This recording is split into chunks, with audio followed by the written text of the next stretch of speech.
Welcome to the complete history of Oregon, a land of dramatic coastlines, towering mountains, vast deserts, and fertile valleys. From the indigenous peoples who called this land home for thousands of years to the modern tech hub it has become, Oregon's story is one of resilience, innovation, and the constant interplay between humans and one of America's most diverse landscapes. Over the next hour, we'll journey through time to discover how this remarkable state shaped the American West and continues to influence our nation today. Chapter 1: The First Oregonians, Indigenous Peoples. Long before European explorers ever dreamed of the Pacific Northwest, Oregon was home to a rich tapestry of indigenous cultures.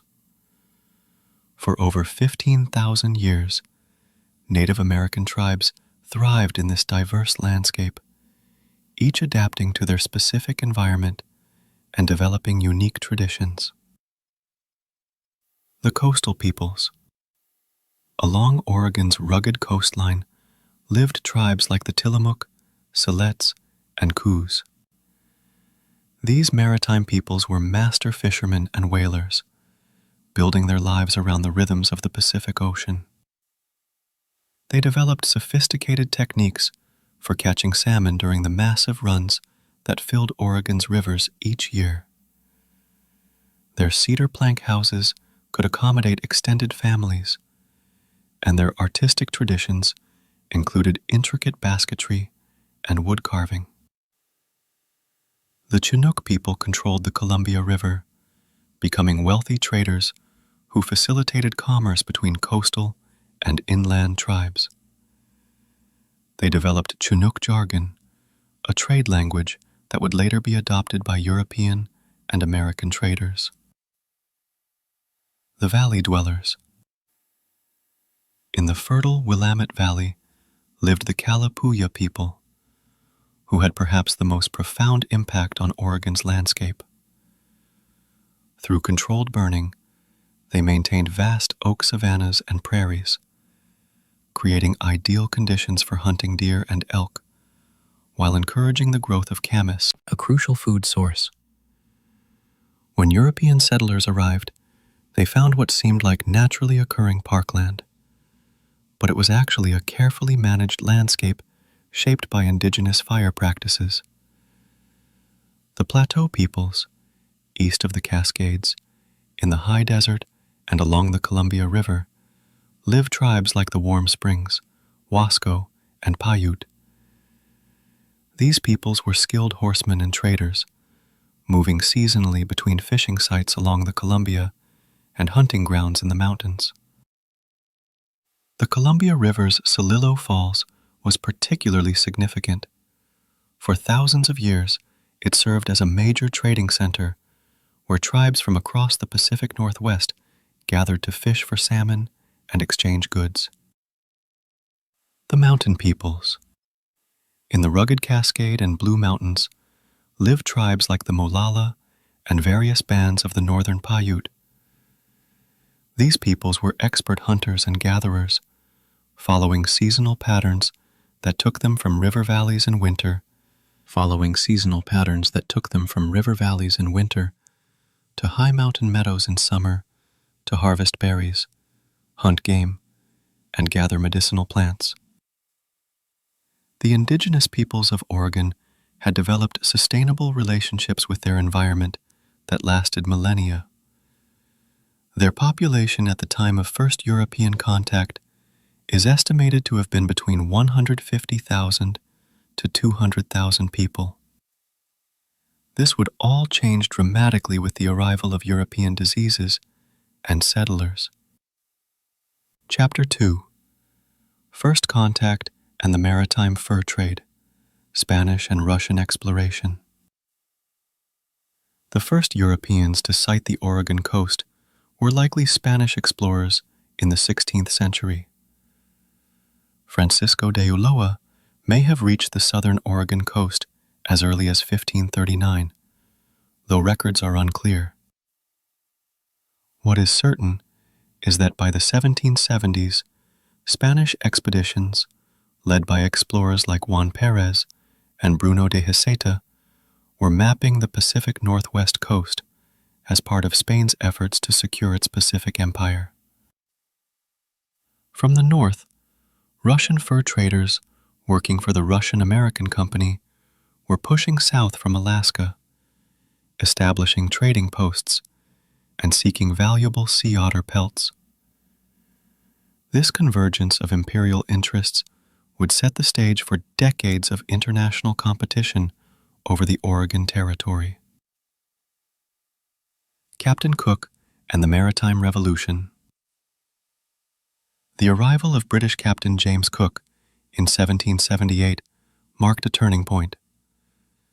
Though Cook himself was killed in Hawaii before returning to Europe, his crew discovered that sea otter pelts, obtained cheaply from Pacific Northwest natives, could be sold for enormous profits in China. This discovery launched the maritime fur trade that would define the region's early relationship with the outside world. The Columbia River discovery. In 1792, American Captain Robert Gray accomplished something that would have enormous political implications.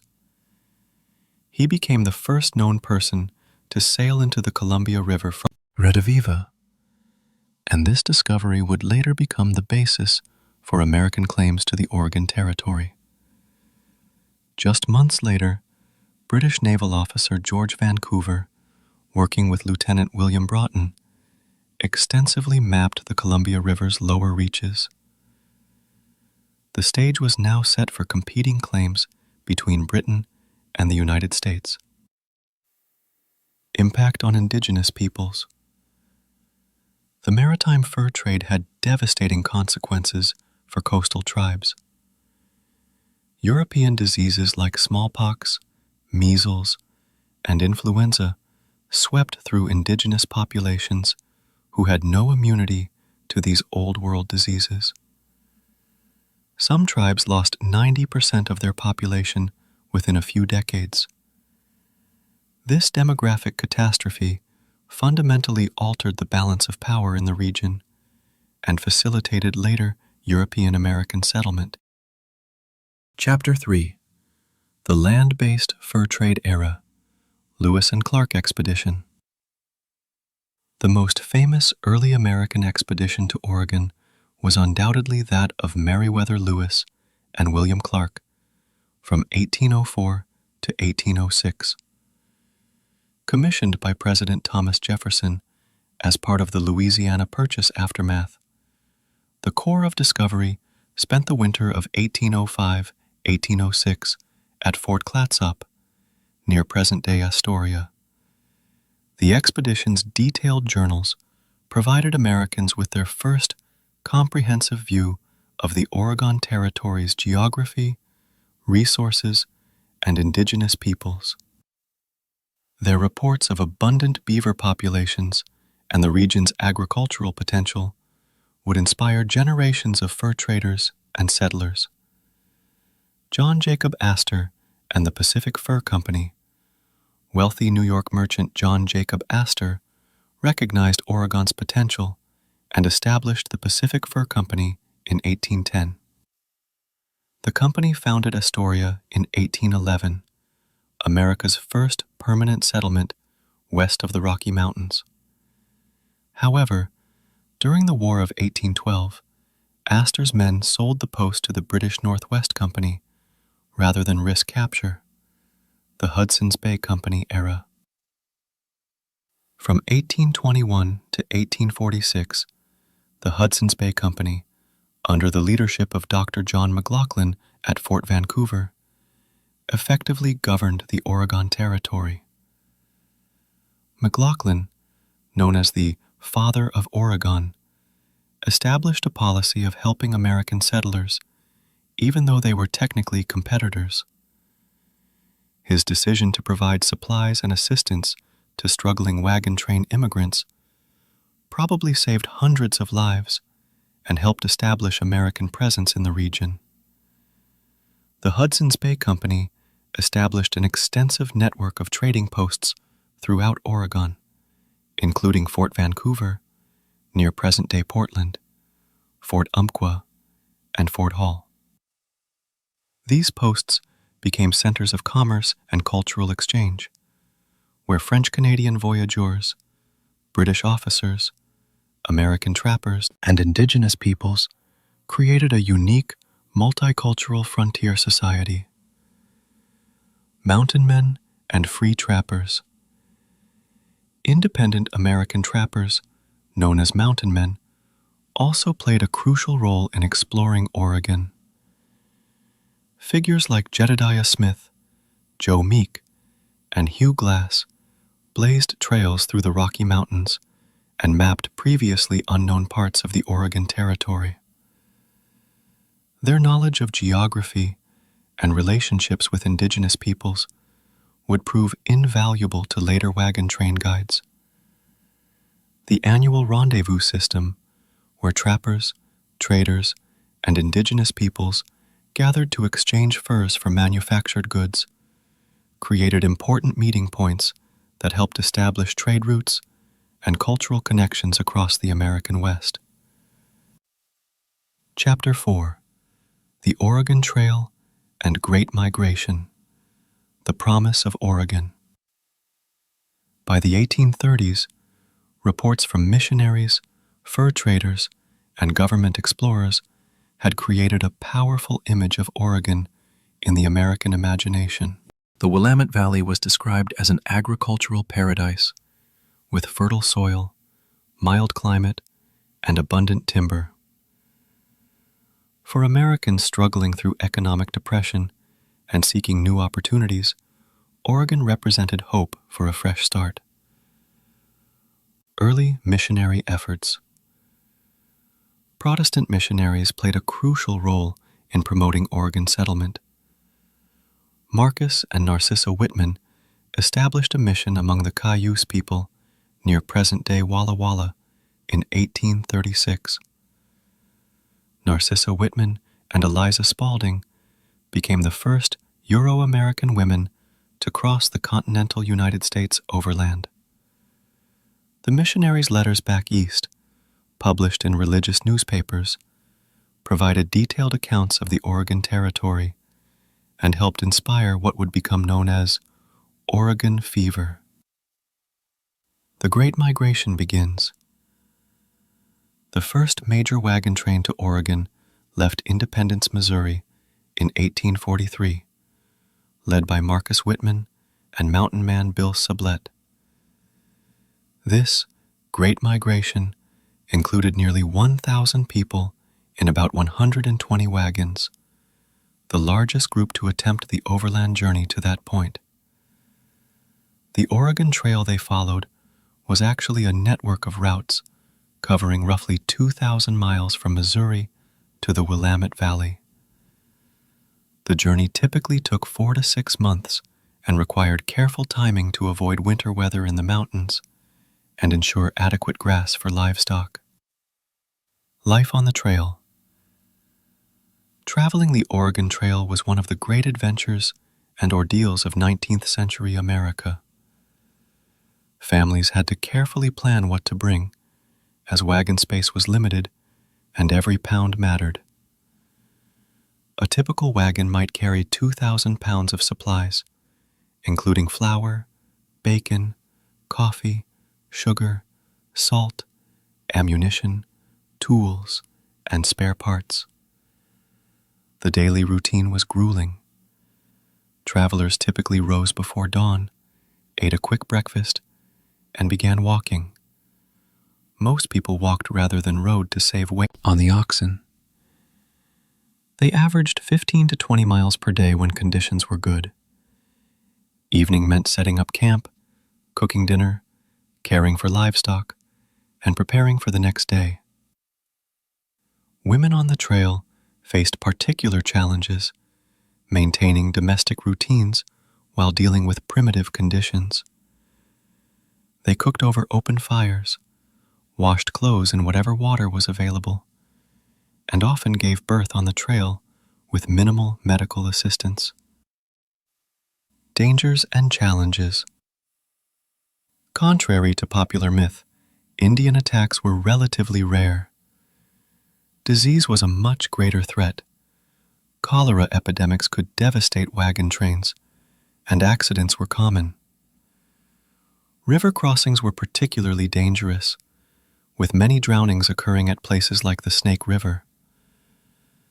The most dreaded section was often the final stretch through the Blue Mountains and down the Columbia River.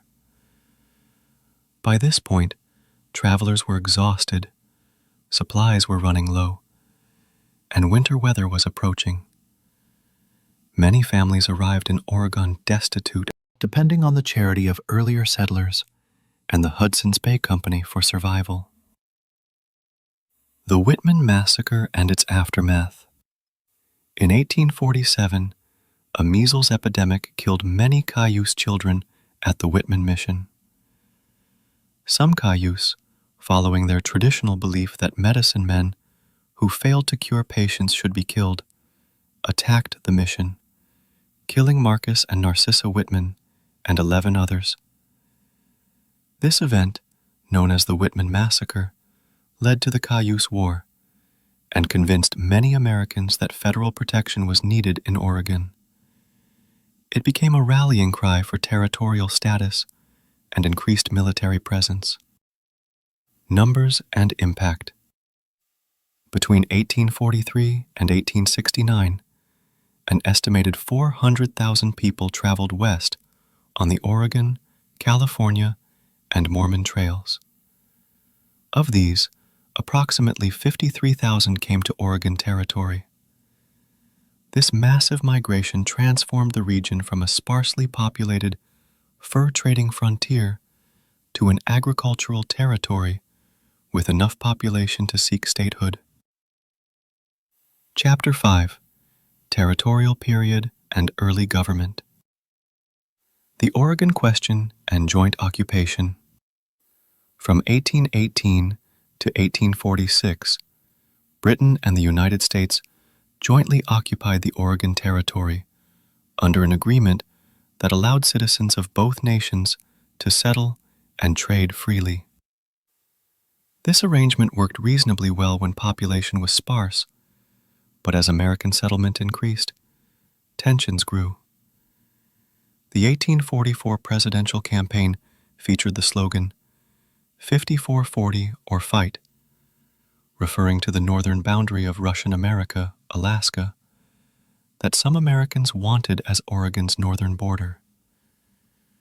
Democratic candidate James K. Polk was elected partly on this expansionist platform. The Oregon Treaty of 1846. Rather than fight Britain, the Polk administration negotiated the Oregon Treaty of 1846, which established the 49th parallel as the boundary between the United States and British North America, Canada. This gave the United States everything south of this line, including all of present-day Oregon, Washington, and Idaho, plus parts of Montana and Wyoming. The treaty preserved British navigation rights on the Columbia River and gave Britain Vancouver Island, which the boundary line would otherwise have cut in half. Provisional government. Even before territorial status, American settlers in the Willamette Valley had established their own government. At meetings in Champoeg in 1843, settlers voted to create a provisional government modeled on Iowa's territorial laws. This government, led by figures like Joe Meek and George Abernathy, provided basic law and order until federal territorial government could be established. The provisional government faced numerous challenges, including conflicts with indigenous peoples, land disputes, and the question of slavery. Oregon settlers generally opposed slavery, both from moral convictions and because they wanted to reserve economic opportunities for white farmers and workers. Territorial status. In 1848, Congress created the Oregon Territory, encompassing all land between California and the 49th parallel, from the Pacific Ocean to the Rocky Mountains. President Polk appointed Joseph Lane as the first territorial governor. The territorial government was based in Oregon City, established by John McLaughlin in 1843 at the falls of the Willamette River. Oregon City became the first incorporated city west of the Rocky Mountains and served as the territorial capital until 1851. Land laws and donation land claims. One of the most important pieces of territorial legislation was the Donation Land Claim Act of 1850. This law offered free land to settlers, 320 acres to single men, 640 acres to married couples. To qualify, settlers had to be American citizens or willing to become citizens, and had to live on and cultivate their land for 4 years. This law had profound consequences. It encouraged rapid settlement and agricultural development, but it also systematically excluded indigenous peoples who were not considered citizens and could not claim land under the act. The law also excluded Chinese immigrants and African Americans in practice, if not explicitly. Treaties with indigenous peoples.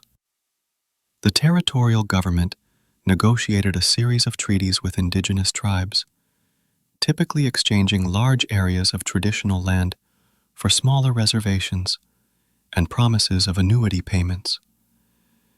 These treaties were often poorly understood by indigenous signatories and frequently broken by the government. The Treaty of Table Rock, 1853, with the Rogue River tribes, the Treaty of Dayton, 1855, with Willamette Valley tribes, and others, established reservations and opened millions of acres to white settlement. Resistance to these treaties led to conflicts like the Rogue River Wars of the 1850s. Chapter 6, Statehood and Civil War Era. The Path to Statehood. By the late 1850s, Oregon's population had grown to about 90,000 people, well above the threshold typically required for statehood. However, the national crisis over slavery complicated Oregon's admission to the Union. Oregon's 1857 Constitutional Convention faced the slavery question head-on. While most Oregonians opposed slavery, many also opposed allowing free African Americans to settle in the state.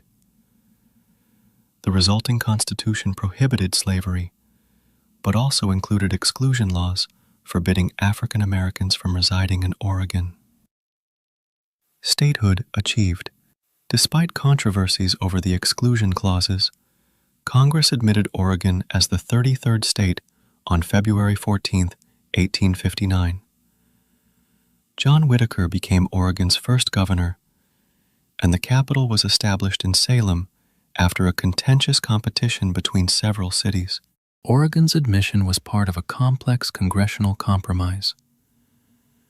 Southern legislators allowed Oregon's admission as a free state in exchange for northern concessions on other territorial issues. Civil War period. When the Civil War began in 1861, Oregon found itself geographically isolated from the conflict, but politically committed to the Union cause. President Lincoln appointed several Oregonians to important federal positions, including Edward Baker as a senator, who was later killed at the Battle of Ball's Bluff, and George Wright as military commander of the Pacific Department. Oregon contributed 1 regiment to the Union Army, the 1st Oregon Volunteer Infantry Regiment, which saw action in the Eastern Theater. However, most of Oregon's military efforts focused on protecting settlers from Indian conflicts and maintaining order on the home front. The war years brought economic challenges, but also opportunities. Oregon's agricultural products found new markets as eastern farms were disrupted by conflict. The state's gold mines, particularly in southern Oregon and eastern Oregon, provided valuable revenue. Indian wars continue. Throughout the 1850s and 1860s, conflicts between settlers and indigenous peoples continued. The Snake War, 1864-1868, in eastern Oregon, was one of the longest and most expensive Indian conflicts in American history. Led by chiefs like Paulina and Old Weaweewa, Northern Paiute and Bannock warriors resisted attempts to confine them to reservations. These conflicts reflected fundamental disagreements over land use, sovereignty, and the pace of American expansion. The completion of transcontinental transportation links would soon intensify these pressures. Chapter 7: Railroad Era and Economic Development.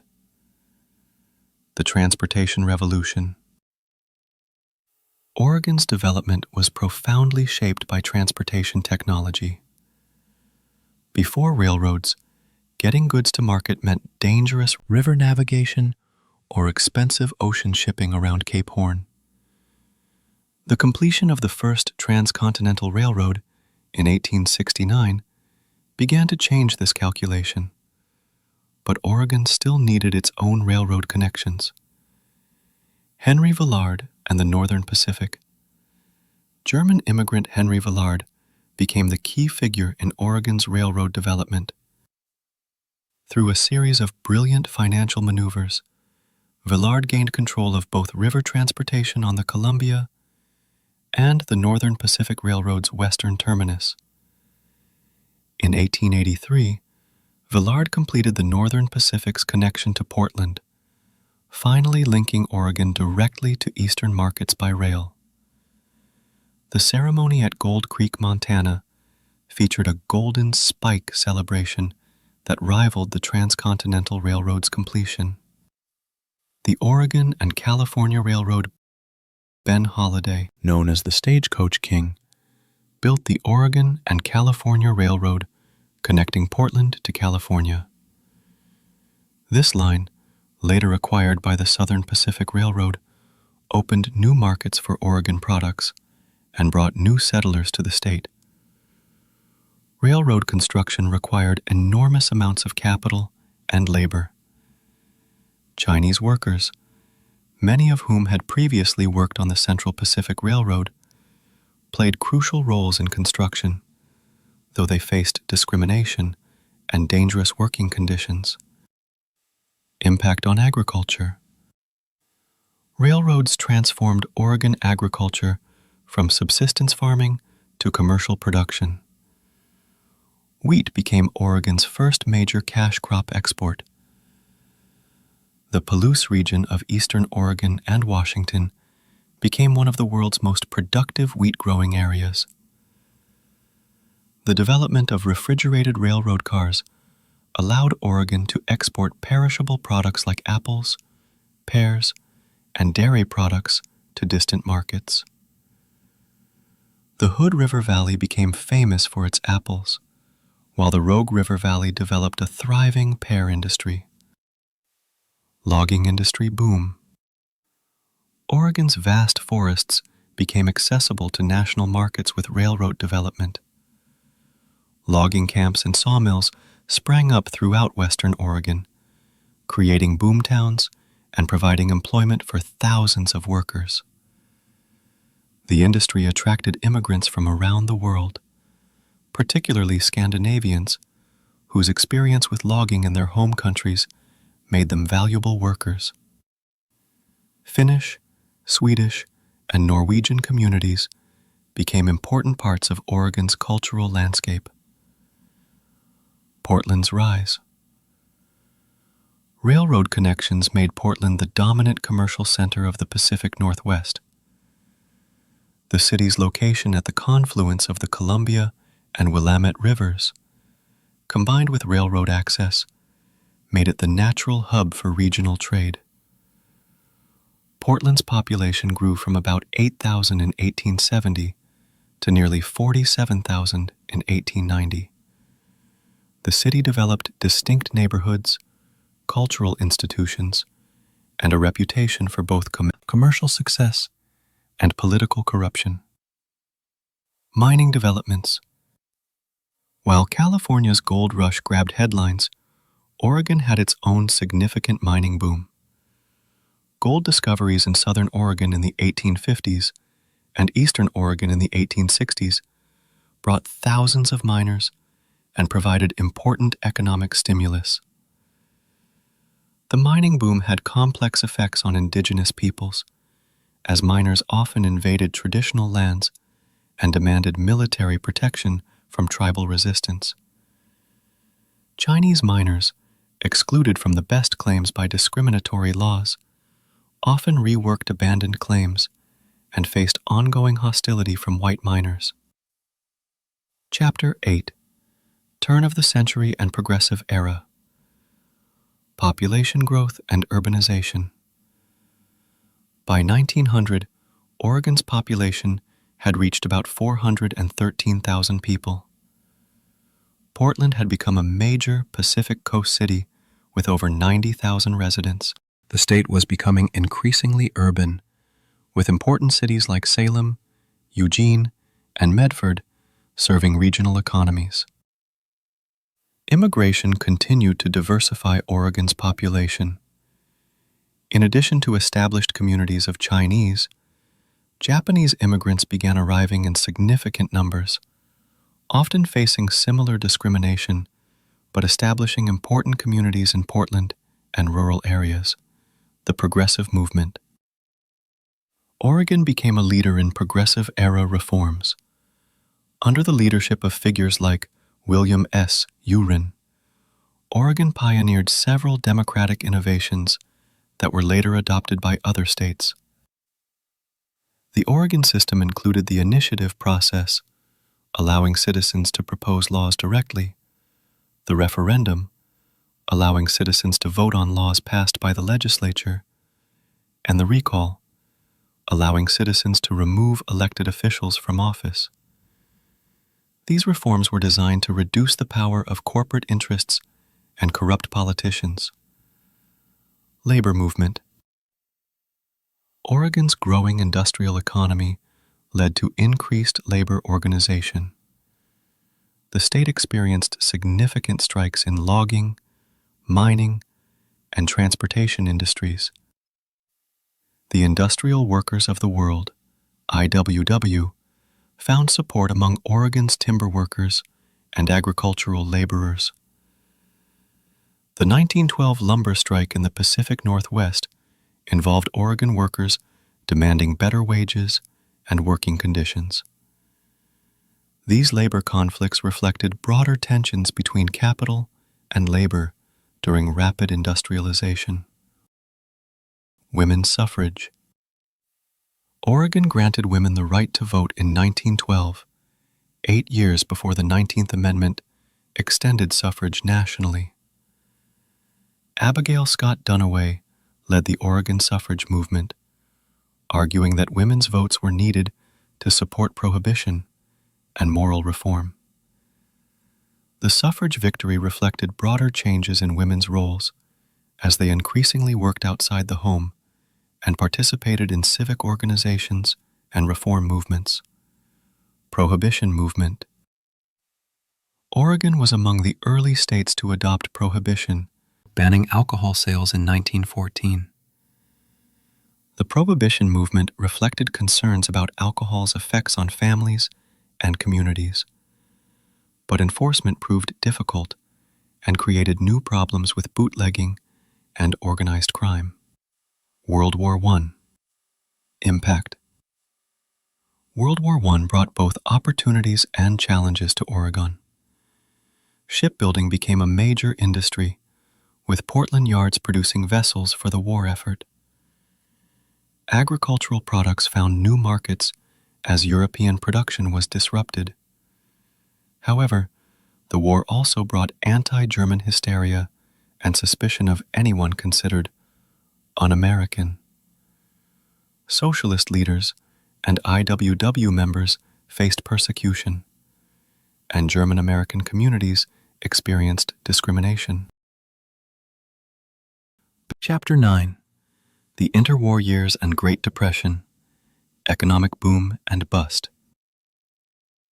The 1920s brought economic growth to Oregon as national prosperity increased demand for lumber, agricultural products, and other Oregon exports. However, this prosperity was unevenly distributed and proved fragile. The stock market crash of 1929 and subsequent Great Depression hit Oregon hard. Unemployment soared, particularly in the lumber industry and among agricultural workers. Many Oregon families faced poverty and displacement. Dust Bowl migration. Oregon received thousands of refugees from the Dust Bowl states, particularly Oklahoma, Arkansas, and Texas. These Okies often faced hostility from established residents who viewed them as unwelcome competitors for scarce jobs. John Steinbeck's novel, The Grapes of Wrath, captured this migration and the harsh reception migrants often received. Despite initial hostility, many Dust Bowl migrants eventually became established members of Oregon communities. New Deal programs. Franklin Roosevelt's New Deal programs had major impacts on Oregon. The Civilian Conservation Corps, CCC, employed thousands of young men in forest conservation projects. The Works Progress Administration, WPA, built roads, bridges, and public buildings throughout the state. The Bonneville Power Administration, created in 1937, began developing the Columbia River's hydroelectric potential. The Bonneville Dam, completed in 1938, was the first of many federal dams that would transform the Columbia River system. Labor organization. The 1930s saw increased labor organization in Oregon. The Congress of Industrial Organizations, CIO, organized workers in lumber, shipping, and other industries.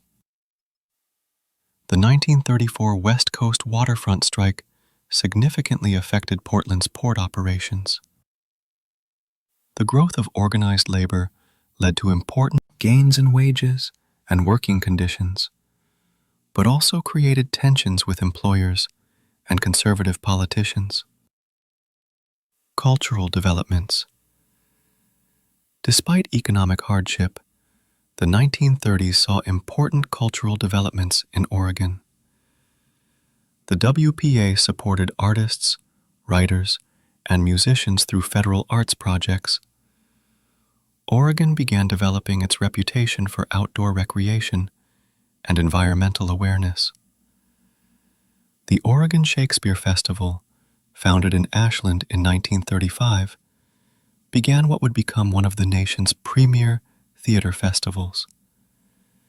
This reflected growing interest in cultural amenities and tourism. Chapter 10. World War II and Transformation. Mobilization for War. World War II transformed Oregon more dramatically than any event since initial European settlement. The state became a major center for shipbuilding, aircraft production, and military training. Kaiser Shipyards in Portland became the largest shipbuilding operation in the world, employing over 100,000 workers at its peak. The yards produced Liberty ships and Victory ships using revolutionary assembly line techniques that dramatically reduced construction time. Demographic revolution. The war brought unprecedented population growth and demographic change. Oregon's population increased by about 40% during the war years as workers flooded in to take defense jobs. For the first time, significant numbers of African Americans moved to Oregon, though they faced severe housing discrimination and were largely confined to specific neighborhoods. Women entered the workforce in unprecedented numbers, taking jobs previously reserved for men. Rosie the Riveter became a powerful symbol of women's wartime contributions, though many faced pressure to return to traditional roles after the war. Vanport City. To house defense workers, the federal government built Vanport City between Portland and the Columbia River. With over 40,000 residents at its peak, Vanport was Oregon's second-largest city and the largest public housing project in the United States. Vanport was notable for being the most integrated community in Oregon's history, housing both white and African American defense workers. However, this integration was limited and tensions remained high. Japanese American incarceration. One of the darkest chapters in Oregon's wartime history was the forced removal and incarceration of Japanese Americans. Executive Order 9066 led to the evacuation of about 4,000 Japanese Americans from Oregon to concentration camps, primarily Minidoka in Idaho. This policy destroyed established communities and caused enormous economic and psychological damage. Many Japanese Americans lost their homes, businesses, and possessions. Some Oregon communities, however, opposed the evacuation and tried to protect their Japanese American neighbors. Military installations. Oregon became home to numerous military installations during the war. Camp Adair, near Corvallis, trained infantry divisions, while naval air stations were established in Tillamook and other locations. The Umatilla Chemical Depot stored chemical weapons, and radar stations dotted the coast. These installations brought federal investment and employment to rural areas, while also changing local communities and landscapes. Homefront efforts. Oregon civilians contributed to the war effort through rationing, scrap drives, victory gardens, and bond purchases. The state's forests provided crucial timber for military construction, while agriculture produced food for both domestic consumption and military needs. Children participated through school programs that collected scrap metal and promoted conservation. Communities organized civil defense programs, though the threat of enemy attack proved minimal. The Vanport Flood. On May 30, 1948, a Columbia River dike failed, and floodwaters destroyed Vanport City in a matter of hours. While most residents escaped, the flood destroyed the homes of about 18,000 people, many of them African American defense workers who had few other housing options in segregated Portland. The Vanport flood marked the end of Oregon's most integrated community and forced many African Americans into even more restrictive housing situations in Portland. Chapter 11. Post-war boom and suburbanization. Economic growth. The post-war years brought sustained economic growth to Oregon. The GI Bill enabled veterans to attend college and buy homes, fueling construction and consumption. Oregon's traditional industries, lumber, agriculture, and fishing, remained important, but manufacturing and services grew rapidly. The Korean War sustained demand for defense production, while the growing national economy increased demand for Oregon products. Per capita income rose steadily, and many Oregon families achieved middle-class status for the first time. Suburbanization. Like the rest of America, Oregon experienced massive suburbanization after World War II. Federal housing policies and highway construction encouraged suburban development, while discriminatory lending practices concentrated African Americans and other minorities in urban neighborhoods. Portland's East Side neighborhoods grew rapidly as families sought single-family homes with yards and garages. Shopping centers and malls began replacing downtown commercial districts as retail centers. Highway development. The Federal Aid Highway Act of 1956 launched construction of the interstate highway system, dramatically affecting Oregon's development patterns. Interstate 5 connected Oregon to California and Washington, while Interstate 84 provided an east-west route along the Columbia River. Highway construction facilitated suburban sprawl and automobile-dependent development patterns. It also displaced some established neighborhoods and changed the character of many communities. Higher education expansion. Oregon invested heavily in higher education during the post-war years. The University of Oregon and Oregon State University expanded significantly, while new institutions like Portland State University were established to serve growing urban populations. The GI Bill enabled thousands of Oregon veterans to attend college, creating a more educated workforce and contributing to economic development. Community colleges were established throughout the state to provide vocational training and transfer opportunities. Civil rights movement. While Oregon had a small African American population, the state was not immune to civil rights issues. Discrimination in housing, employment, and public accommodations was common, though rarely legally mandated as in the South. Portland's African American community, concentrated in the Albina neighborhood, organized for civil rights and fair housing. The Urban League of Portland, established in 1945, worked to expand economic opportunities and challenge discrimination.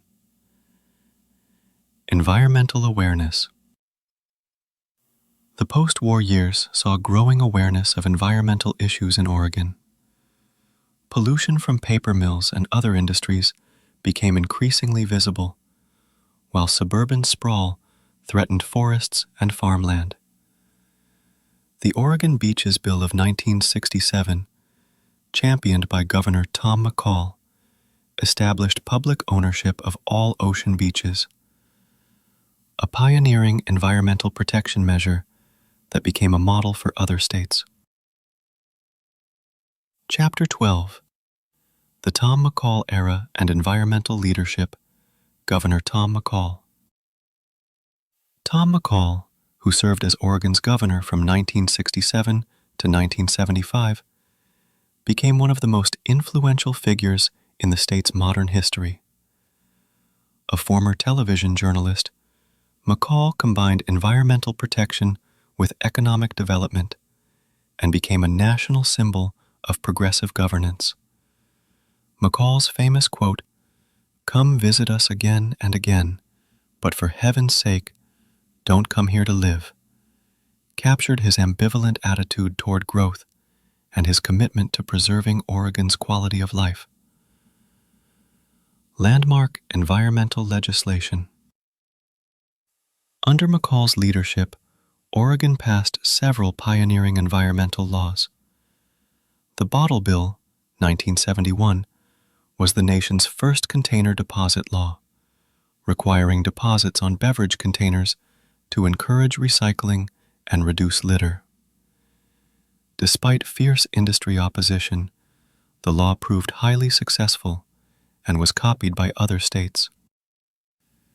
Senate Bill 100, 1973, established statewide land use planning, requiring all cities and counties to develop comprehensive plans consistent with state planning goals.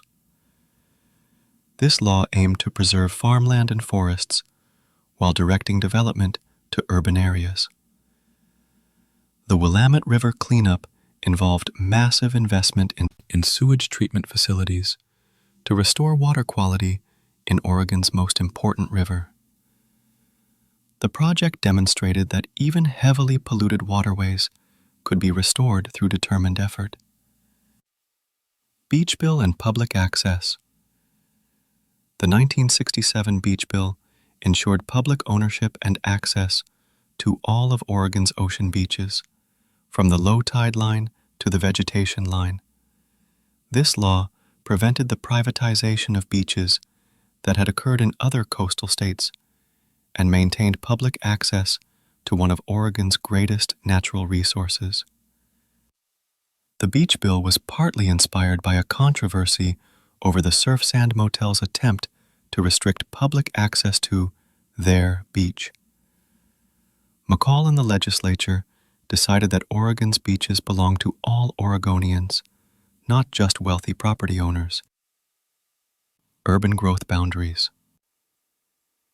Oregon's land use planning system established urban growth boundaries around cities to prevent sprawl and preserve rural lands. These boundaries directed development to existing urban areas while protecting farmland and forests from subdivision. The urban growth boundary concept proved controversial but effective.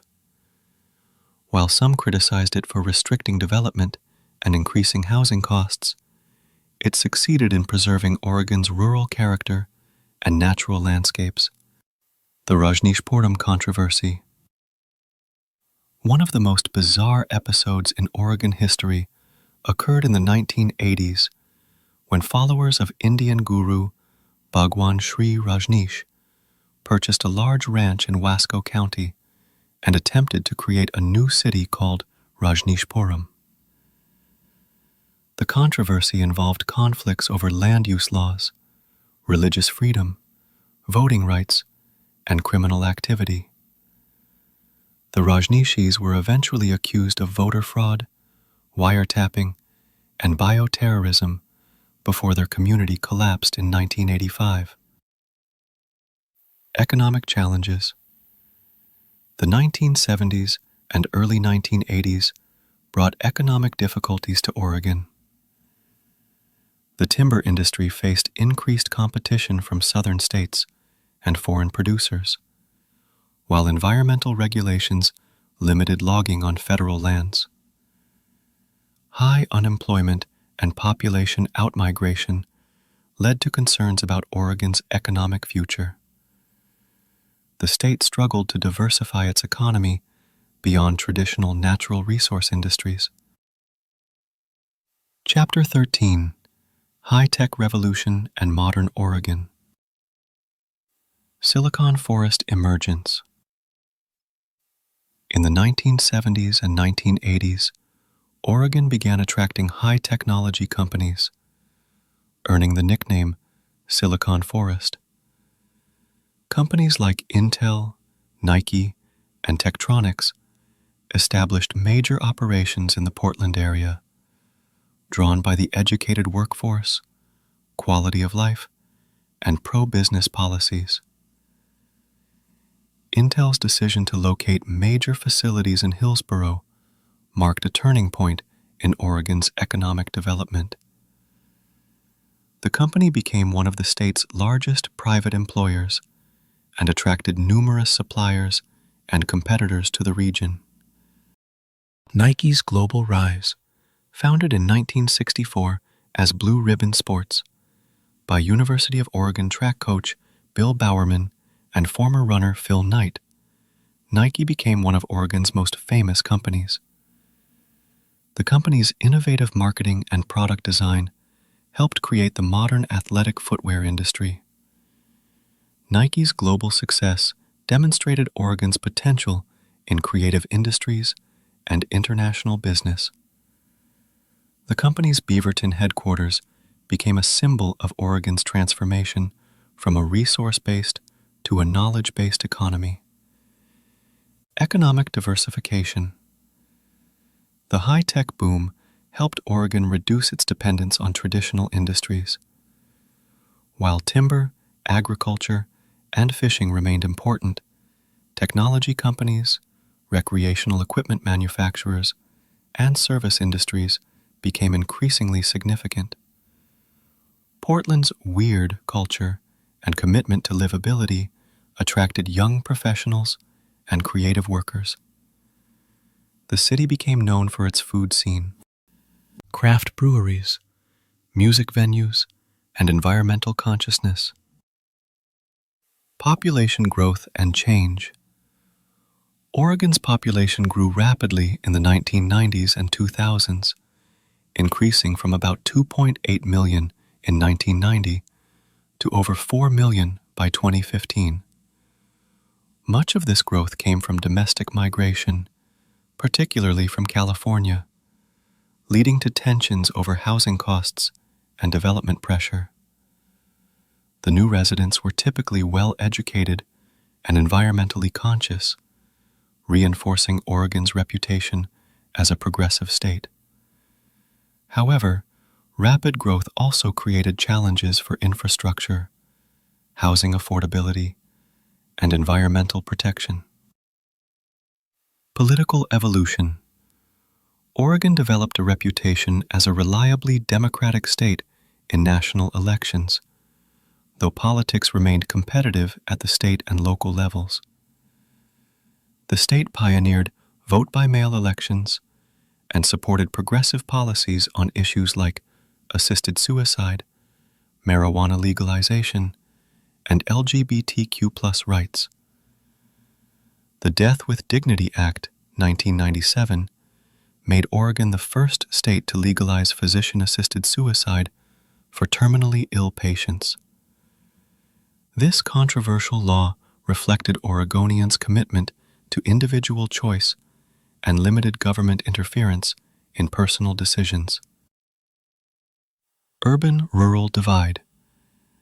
As Oregon became more urban and liberal, tensions grew between urban and rural areas. Rural communities, dependent on traditional industries like logging and ranching, often felt neglected by urban-dominated state government. The spotted owl controversy of the 1990s symbolized these tensions. Federal protection for the endangered owl severely restricted logging on federal lands, devastating many rural communities economically while satisfying urban environmentalists. Housing crisis. Oregon's growth and popularity created a severe housing affordability crisis, particularly in Portland. Rapid population growth, limited housing construction, and investor speculation drove housing costs beyond the reach of many working families. The crisis prompted policy responses, including rent control measures, inclusionary zoning requirements, and increased funding for affordable housing. However, solutions remained elusive as demand continued to outpace supply.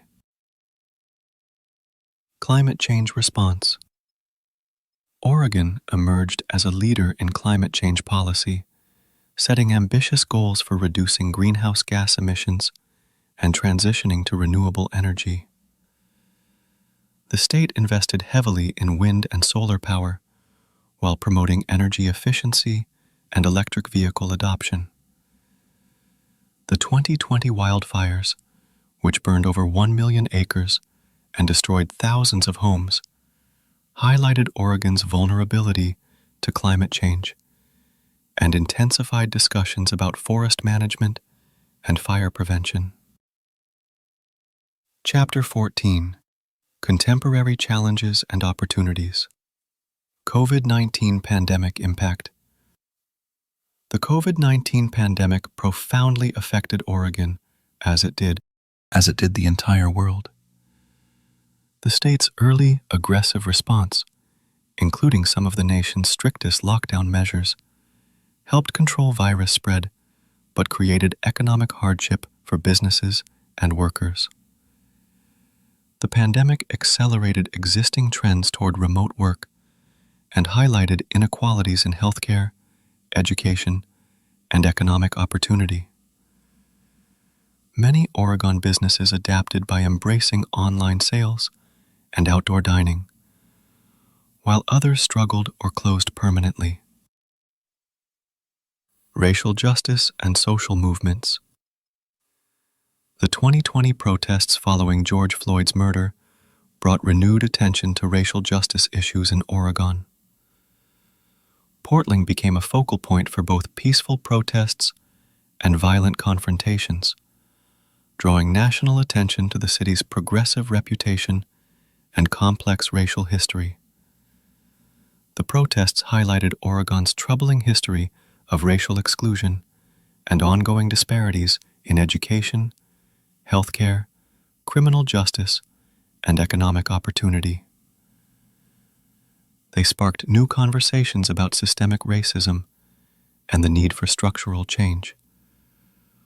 Homelessness crisis. Oregon, particularly Portland, faces a severe homelessness crisis that has become one of the state's most visible and challenging problems. The crisis reflects multiple factors, including housing costs, mental health and addiction issues, and inadequate social services. Various approaches have been tried, from temporary shelters to permanent supportive housing, but the problem has continued to grow. The crisis affects public health, safety, and quality of life, while testing Oregonians' commitment to compassionate solutions. Wildfire management. Climate change has intensified Oregon's wildfire risk, leading to more frequent and severe fire seasons. The 2020 fires were particularly devastating, destroying entire communities and forcing thousands to evacuate.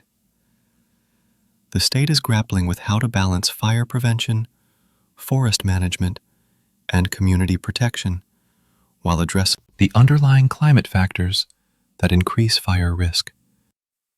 Traditional approaches to fire suppression are being reconsidered in favor of controlled burns and forest thinning. Economic inequality. Despite overall prosperity, Oregon faces growing economic inequality. Housing costs have outpaced wage growth for many workers, while the benefits of tech industry growth have not been evenly distributed across racial and geographic lines. The state has experimented with policies like minimum wage increases, paid family leave, and universal pre-K to address inequality. But challenges remain in ensuring broadly shared prosperity. Technology and innovation. Oregon continues to attract technology companies and innovative industries. The state has become a center for sustainable technology, renewable energy research, and advanced manufacturing. Intel's continued expansion and new facilities represent ongoing commitment to Oregon as a tech hub. The state's universities and research institutions play crucial roles in innovation, while Portland's startup ecosystem has produced numerous successful companies in various sectors. Agricultural evolution.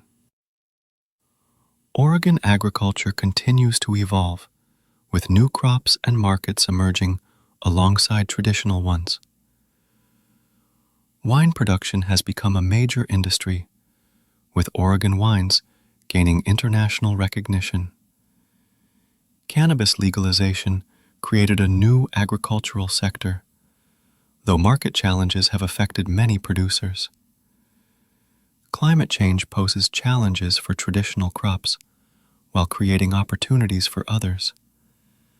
Farmers are adapting through new techniques, crop varieties, and water management strategies. Conclusion. Oregon's continuing story. Lessons from Oregon's history. Oregon's history offers several important lessons about American development and democracy. The state's commitment to environmental protection while pursuing economic growth demonstrates that these goals need not be mutually exclusive. Oregon's pioneering of democratic reforms, like the initiative process, shows how states can serve as laboratories for democratic innovation. However, Oregon's history also reveals the persistent challenges of inequality, exclusion, and environmental degradation that have marked American development. The state's early exclusion laws, treatment of indigenous peoples, and ongoing struggles with homelessness and housing affordability remind us that progress is neither inevitable nor evenly distributed. The Oregon Model. What makes Oregon distinctive? Several themes emerge from this historical survey. Environmental stewardship has been a consistent priority, from indigenous fire management practices to contemporary climate change policies. Oregonians have repeatedly chosen environmental protection over short-term economic gains. Democratic innovation has characterized Oregon politics, from the Oregon system of initiative and referendum to vote-by-mail elections. The state has consistently experimented with ways to increase citizen participation and reduce corruption. Cultural creativity has flourished in Oregon, from indigenous artistic traditions to contemporary food and music scenes. The state has attracted creative people and supported cultural expression.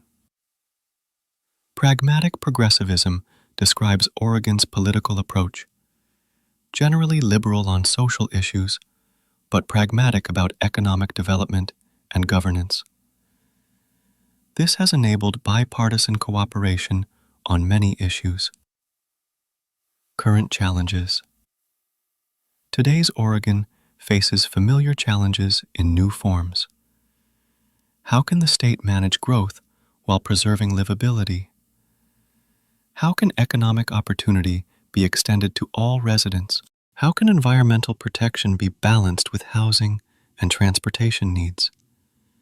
The COVID-19 pandemic, climate change, and technological disruption create new uncertainties, while racial justice movements demand long overdue changes. Oregon's response to these challenges will shape its future, just as past responses shaped its present. Looking forward. Oregon's history suggests reasons for both optimism and concern about the future. The state has repeatedly demonstrated capacity for innovation and adaptation, from indigenous, sustainable practices to contemporary environmental leadership. However, the benefits of Oregon's success have not been equally shared, and new challenges may require fundamental changes in how the state approaches development, governance, and social equity. Oregon's story continues to unfold, shaped by both historical legacies and contemporary choices. Understanding this history helps us appreciate how far Oregon has come, while recognizing how much work remains to create a truly just and sustainable future for all Oregonians. The land that indigenous peoples carefully tended for millennia, that drew pioneers across dangerous trails, and that has inspired environmental protection efforts, now faces new tests. How Oregon meets these challenges will determine whether future generations inherit a state that lives up to its highest aspirations. Oregon's history reminds us that the future is not predetermined. It will be shaped by the choices we make today, just as past choices created the Oregon we know now. The story continues, and we all have a role to play in writing the next chapters.